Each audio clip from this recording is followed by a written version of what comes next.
વાત કરી રહ્યા છીએ છેલ્લે આપણે અસહકાર આંદોલન અટક્યા હતા અને હવે એ અસહકારના આંદોલનનો સુંદરમના જીવન અને સાહિત્ય સર્જન ઉપર કેવો પ્રભાવ પડ્યો એના વિશે આપણે વાત કરીએ।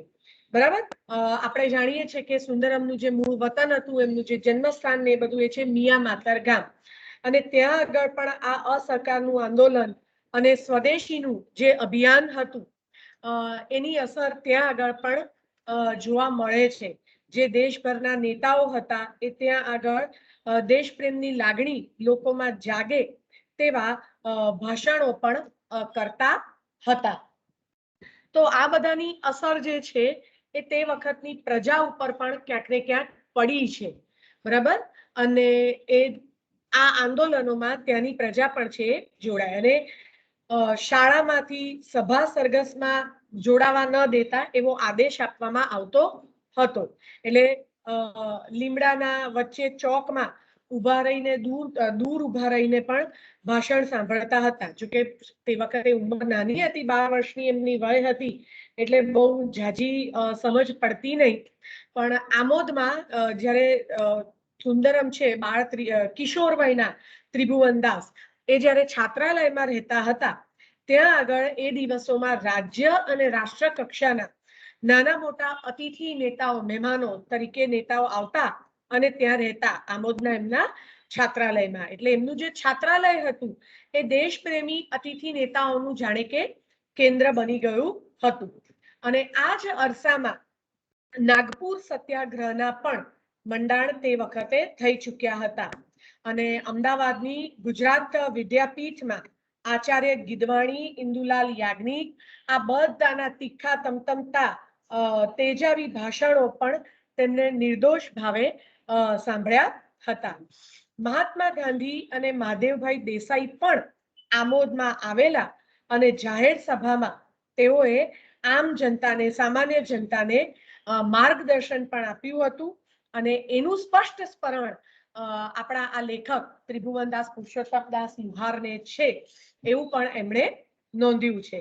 અને આપણે જાણીએ છીએ કે સ્વદેશી આંદોલનના ભાગરૂપે કાપડની હોળી કરવાનું અભિયાન, મહાઅભિયાન ગામે ગામે છેડાયું હતું।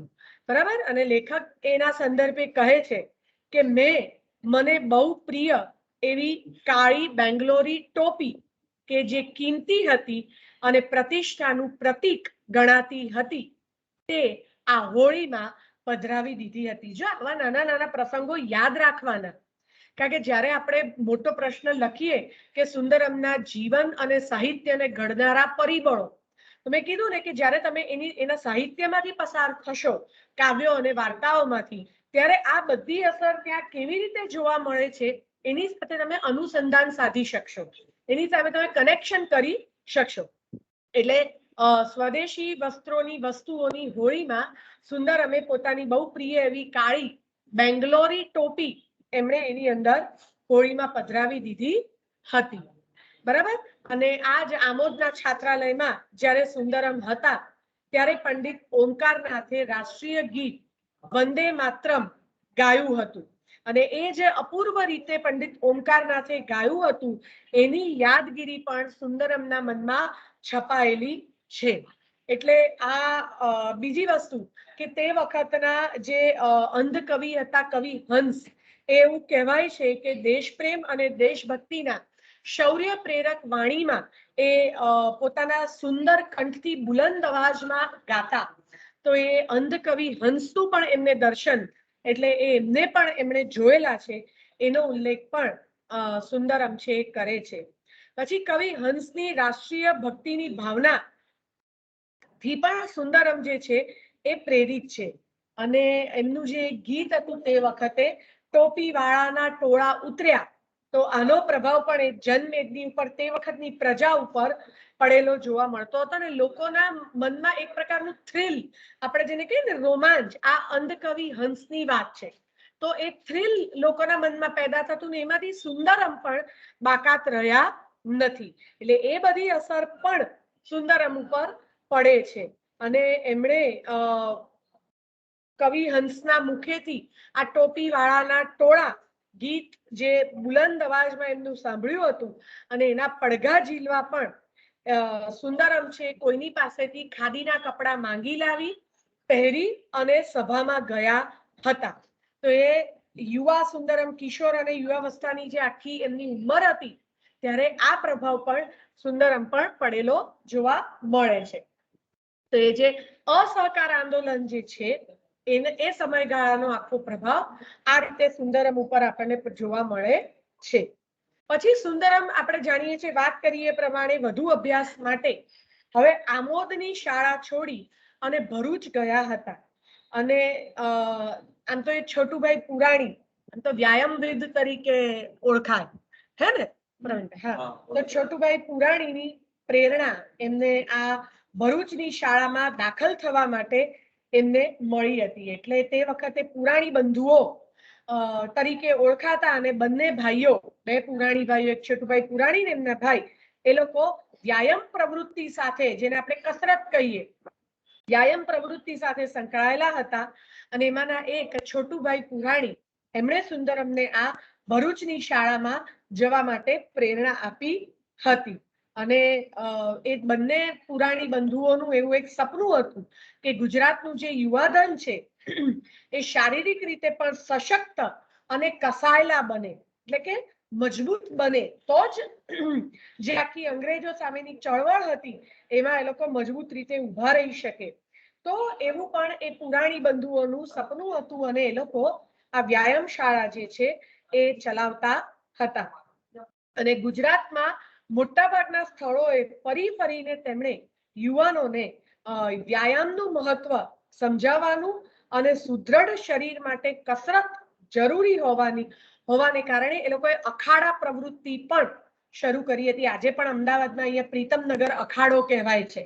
આપણી જે ગુજરાત કોલેજ છે ને, ગુજરાત કોલેજથી પાલડી જવાના રસ્તે જમણી બાજુ પ્રીતમનગર અખાડો આવે છે. આજે પણ એ વિસ્તારને એ જગ્યા છે, અખાડો છે, એમ કહેવાનો મતલબ આ છે, જ્યાં બધા કુસ્તીને લડતા હોય, કસરતના દાવ ને એ બધું થતું હોય એવી જગ્યા. તો એ આ પુરાણી બંધુઓએ એ આખી પ્રવૃત્તિ જે શરૂ કરી હતી અને વ્યાયામ શાળા, મણિનગરમાં પણ વ્યાયામ શાળા છે, બરાબર, તો એમણે શરૂ કરી હતી. પછી યુવાન વયમાં સુંદરમ પોંડિચેરી ગયા હતા અને ત્યાં યોગ સાધનામાં અંબુભાઈ પુરાણી જોડાયેલા હતા અને એના સંપર્કમાં સુંદરમ આવ્યા હતા. અને શાલેય શિક્ષણ એટલે શાળાનું શિક્ષણ એમણે જે ભરૂચની શાળામાં લીધું, ત્યાં આગળ આ છોટુભાઈ પુરાણી આચાર્ય હતા અને તે ન્યૂ ઇંગ્લિશ સ્કૂલમાં પછી જોડાયા હતા. અને પાછળથી આ શાળા પણ રાષ્ટ્રીય શાળા બનતા વિનય મંદિર નામથી એ જાણીતી બની હતી, બરાબર. અને સુંદરમ જ્યારે આમોદથી ભરૂચ ભણવા આવ્યા ત્યારે આમોદની શાળાના જે હેડમાસ્ટર હતા પ્રાણશંકર ભટ્ટ, એમણે સુંદરમ માટે એક ભલામણ પત્ર લખી આપ્યો હતો અને એમાં સુંદરમને ધ મોસ્ટ પ્રોમિસિંગ બોય, બરાબર, એવી રીતે એનો ઉલ્લેખ કરેલો હતો. એટલે સુંદરમનું શાળા જીવન હતું એ પણ પ્રેરણાદાયી હતું અને એક સારા વિદ્યાર્થી તરીકે પણ સુંદરમની છાપ હતી. એટલા માટે તો આમોદની શાળાના જે હેડમાસ્ટર છે એમણે સુંદરમ માટે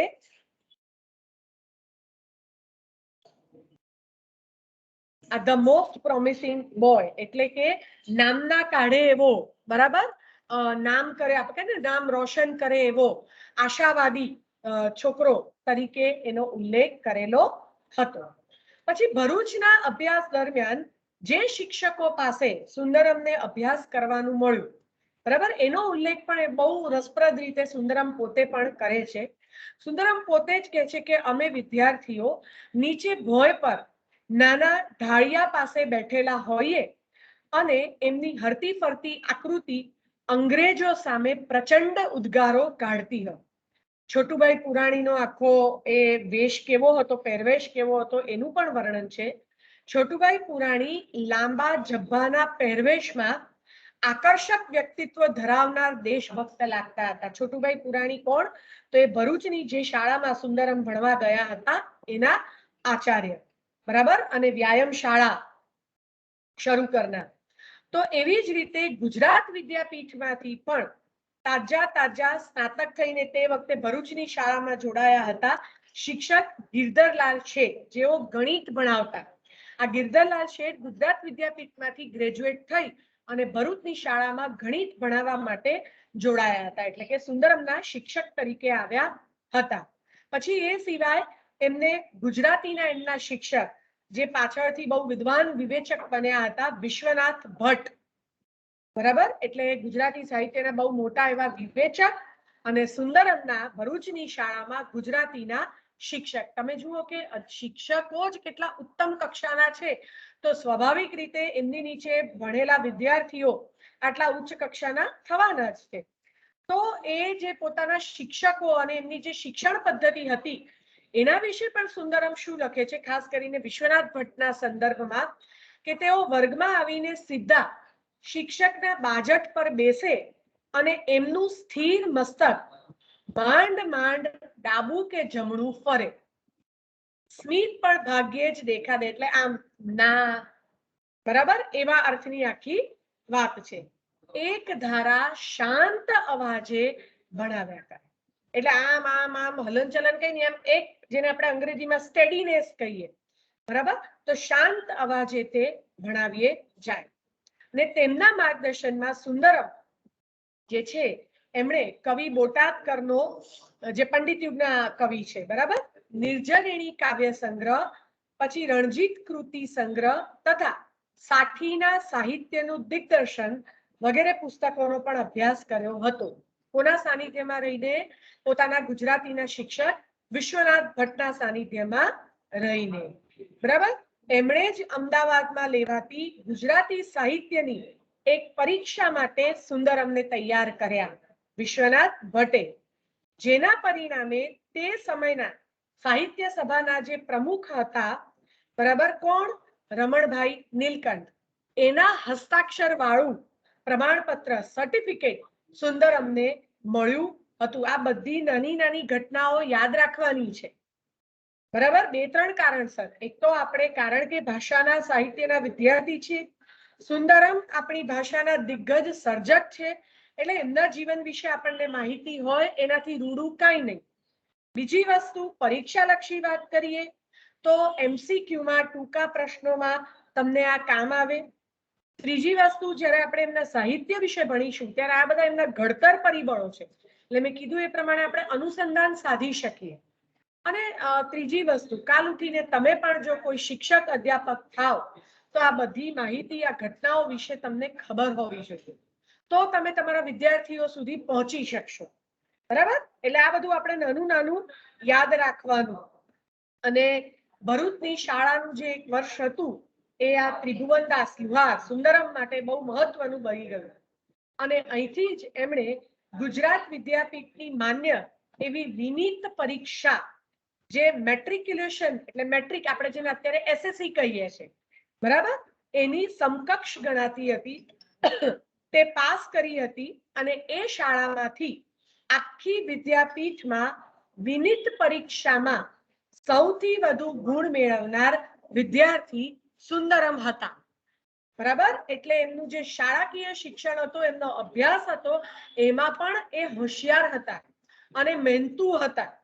એટલે આ પણ આપણે નોંધવાનું.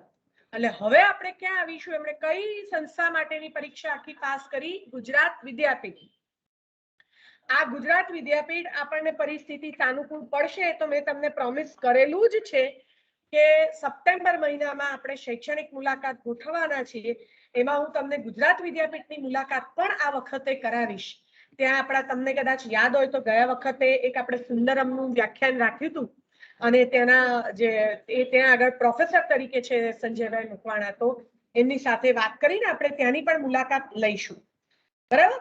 તો હવે આપણે જે વાત કરવાની છે સુંદરમ અને ગુજરાત વિદ્યાપીઠ, તો સ્નાતક કક્ષાનો, એટલે કે જેને આપણે ગ્રેજ્યુએશન કહીએ, બરાબર, જે તમે આવતી સાલ થશો, તો સ્નાતક કક્ષાનો અભ્યાસ કરવા માટે અમદાવાદની ગુજરાત વિદ્યાપીઠમાં દાખલ થવા માટે સુંદરમ છે એ ગયા. વિનીતની પરીક્ષા પાસ કરી, આંબો ભરૂચની શાળામાંથી સર્વપ્રથમ નંબરે આવ્યા અને ગુજરાત વિદ્યાપીઠની સ્થાપના આપણે બધા જાણીએ છીએ એ પ્રમાણે 1920માં મહાત્મા ગાંધીજીએ કરેલી હતી અને રાષ્ટ્રીય કેળવણીની એ આખી સંસ્થા હતી. બરાબર. અને એમની સાથે સુંદરમની સાથે છોટુભાઈ પુરાણીના પુત્ર કનુભાઈ પણ વિદ્યાપીઠમાં દાખલ થયા અને ગુજરાત વિદ્યાપીઠમાં અભ્યાસ માટે જ્યારે સુંદરમ આવ્યા ત્યારે ભરૂચની શાળાના એમના જે ગણિતના શિક્ષક હતા, આપણે વાત કરી ને ગિરધરલાલ શેઠ, એની આર્થિક સહાય એટલે એમણે આર્થિક રીતે પણ સુંદરમને મદદ કરી હતી.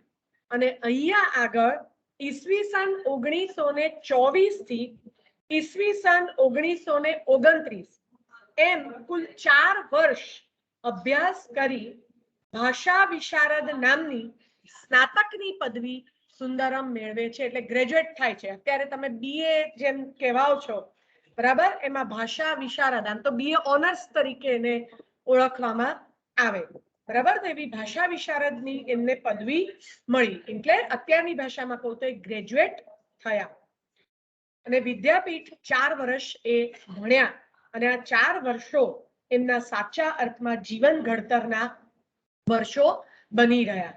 સાહિત્ય રત્ન, કાવ્ય માધુર્ય અને બૃહદ કાવ્ય દોહનની એમણે બૃહદ કાવ્ય દોહનની દુનિયામાંથી પસાર થયા એટલે આ ગ્રંથો એમણે અહીંયા આગળ વાંચ્યા, બરાબર.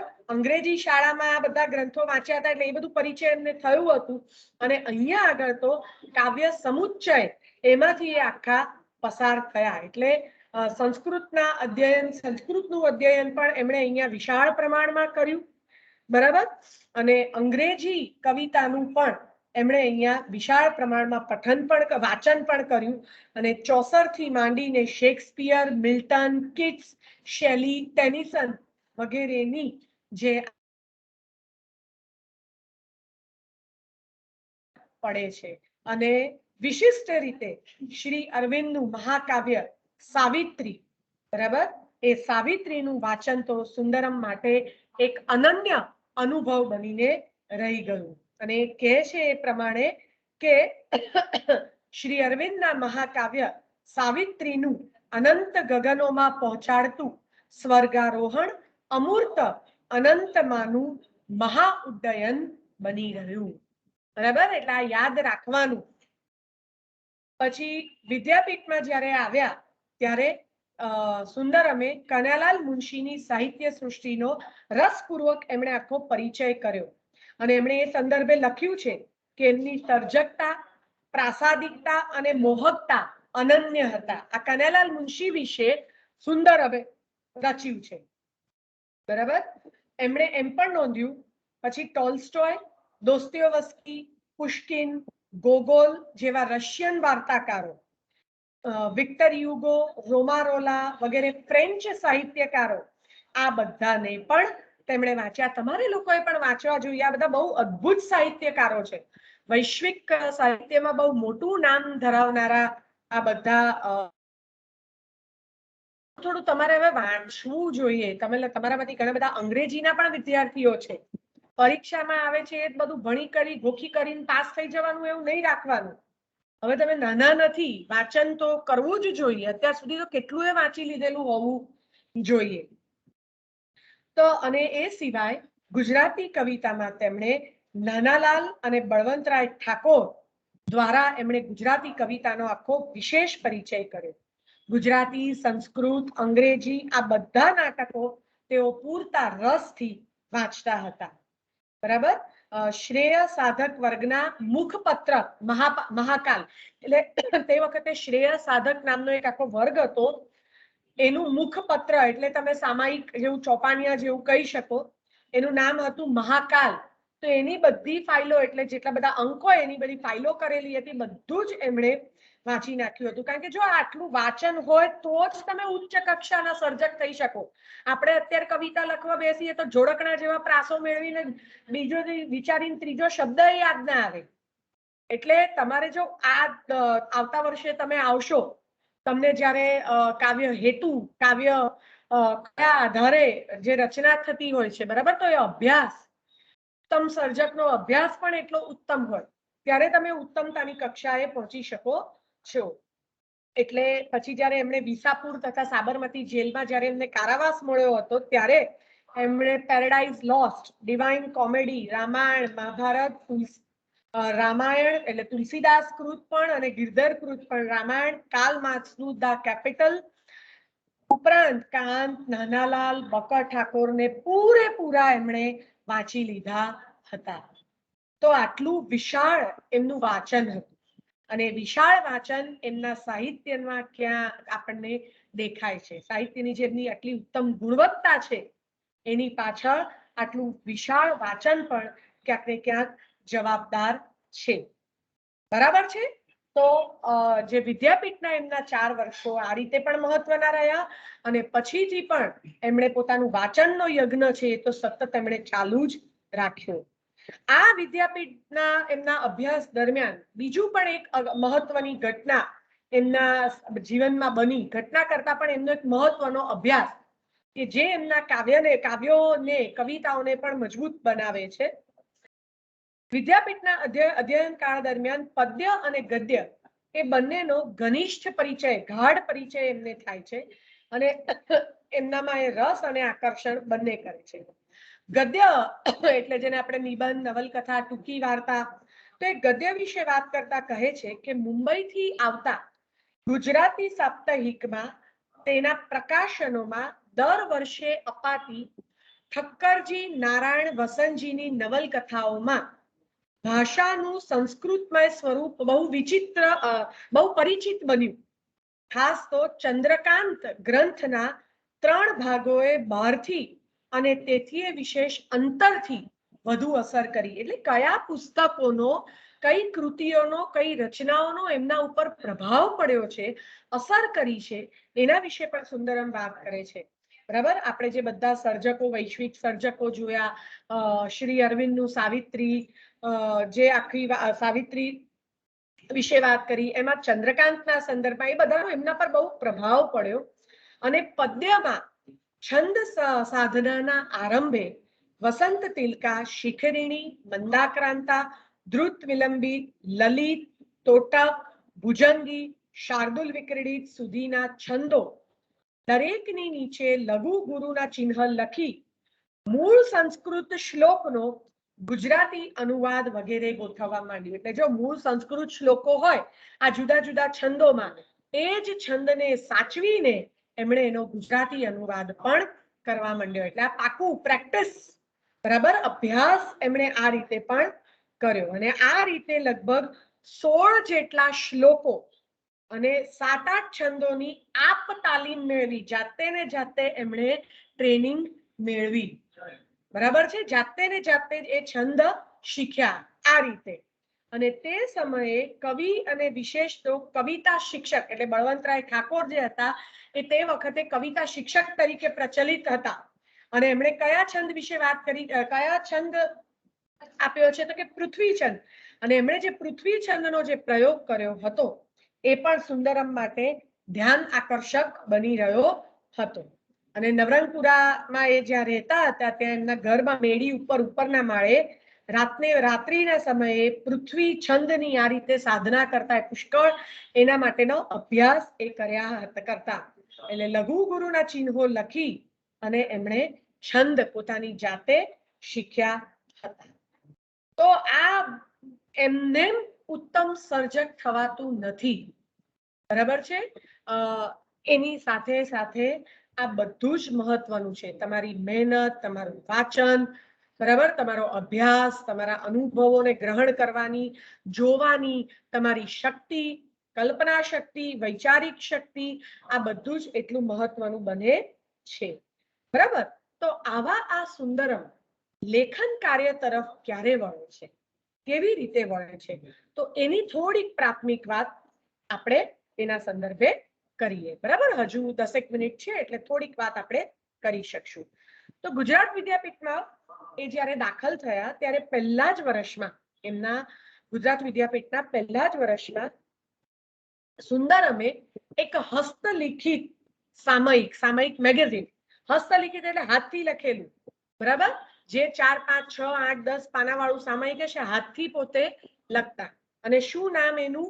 જટાધર. તો જટાધર નામનું હસ્તલિખિત સામાયિક છે એ એકલે હાથે શરૂ કર્યું. હા, એ અલગ વસ્તુ છે કે પછી એનો બીજો અંક ક્યારેય બહાર પડ્યો નહોતો, એક જ અંક થયો. અને તેમણે જે કીધું એ પ્રમાણે ચાલુ નોટબુકમાં જ, એટલે જે અભ્યાસની એમની નોટબુક હોય, અત્યારે તમે લોકો તો કેટલા મુદ્દા લખો છો, ક્લાસરૂમ નોટ્સ બનાવો છો, એ મને તો ખબર નથી, બરાબર? એકેના ચહેરા આ ઓનલાઈનમાં દેખાતા નથી, એટલે તમે શું કરતા હો છો આભાસી આ પડદાની પાછળ એ તો તમે જ જાણો. પણ ચાલુ નોટબુકમાં જ તેનો પ્રથમ અંક તેમણે કાઢ્યો. પૂઠા ઉપર વડ ચિત્ર્યો, અંદર પૃથ્વીમાં લખાયેલી કવિતા હતી. એટલે નોટબુક એમની જે આપણી રેગ્યુલર તમે જે ચોપડા વાપરો, નોટબુક જે કહો, એનું જે પહેલું પૂઠું હતું, બરાબર, જેને અત્યારે અંગ્રેજીમાં આપણે કવર પેજ કહીએ છીએ, એના ઉપર વડનું ઝાડ ચિત્ર્યું અને અંદર પૃથ્વીમાં લખાયેલી કવિતા હતી. અને આ અંક એમણે પાઠક સાહેબને, પાઠક સાહેબ એટલે કોણ? રાવી પાઠક, રામનારાયણ વિશ્વનાથ પાઠક, એમને જોવામાં આપ્યો. અને તે વખતે એમના ગૃહપતિ હતા રામનારાયણ વિશ્વનાથ પાઠક. અને મને તેમના કાવ્ય વિશે, તેમાંના કાવ્ય વિશે એટલે રાવી પાઠકે સુંદરમને પૂછ્યું, આમાં કયો છંદ છે? અને મેં ગૌરવ સાથે કહ્યું, પૃથ્વી. આ સુંદરમ પોતે કહે છે, પણ એ સાચો નહીં, ગરબડિયો પૃથ્વી છંદ હશે. ત્યારે પાઠક એટલે બરાબર કદાચ એનો પ્રયોગ નહીં થયો હોય, બરાબર નહીં લખાયું હોય, તો પાઠક સાહેબ, રાવી પાઠક સાહેબ સુંદરમને કહે છે કે છંદ બરાબર શીખવા જોઈએ, બરાબર? આ જુઓ, પાછા આ ગૃહપતિ મૂળે એમના જે અધ્યાપક કહો, શિક્ષક કહો, ગુરુ કહો, એ આલા દરજ્જાના સર્જક ગાંધી યુગના, બરાબર, રાવી પાઠક. અને એમણે સુંદરમને આ રીતે એક નાનકડી ટકોર કરી. અને આ જ્યારે તમે આવી ટકોર જે તમારા વડીલોથી, તમારા શિક્ષકો, અધ્યાપકો પાસેથી જ્યારે તમે ગ્રહણ કરો છો ને, એને ગંભીરતાથી લો છો ને, તો એ તમારા જીવનને સારી રીતે બદલવામાં બહુ ઉપયોગી થઈ રહે છે. અને સુંદરમ કહે છે કે મેં તે કર્યું. રાવી પાઠકે કાવ્ય જોઈ, સુંદરમને પૂછ્યું કે કયો છંદ છે? સુંદરમે કીધું કે મેં ગૌરવથી કહ્યું, ગર્વભેર કહ્યું, પૃથ્વી છંદ, બરાબર? પણ કદાચ સંપૂર્ણ બરાબર રીતે છંદ હજુ બેઠો નહીં હોય કાવ્યમાં, એટલે રાવી પાઠક સાહેબે ટકોર કરી કે છંદ બરાબર શીખવા જોઈએ. અને સુંદરમ કહે છે કે તે મેં કર્યું, બરાબર? એટલે કવિતાના ખેતરમાં વિધિસર છીંડા દ્વારા પ્રવેશ કર્યો, એવું સુંદરમ લખે છે. અને ગુજરાતી કવિતાનો એકે એક છંદ આવડી ગયો. તો આ એક નાની અમથી ટકોર એમને કેટલી બધી પ્રેરણા આપે છે, ખબર? અને જ્યારે તમે સુંદરમના કાવ્યોમાંથી પસાર થશો ત્યારે એમણે કેટલા અદ્ભુત રીતે છંદો વાપર્યા છે, એમાંથી એની પણ આપણે તે વખતે વાત કરીશું. પછી ગુજરાત વિદ્યાપીઠના બીજા વર્ષમાં જ્યારે તેઓ અભ્યાસ કરતા હતા, ત્યારે પંચતંત્ર નામે એક સાયક્લો સ્ટાઇલમાં નીકળતા સાપ્તાહિકના તેઓ તંત્રી હતા, બરાબર? એમાં 17-18 વર્ષની વયે તેમણે સૌ પ્રથમ વાર ગદ્ય લખવાનું શરૂ કર્યું. અને એ સાપ્તાહિકમાં વિનોદાત્મક એટલે હાસ્ય પ્રધાન લખાણો આવતા હતા. પછીથી સુંદરમ સાબરમતી દ્વૈમાસિક એટલે દર 2 મહિને પ્રકાશિત થતું એવું સામયિક સાબરમતી, એના પણ એ તંત્રી થયા.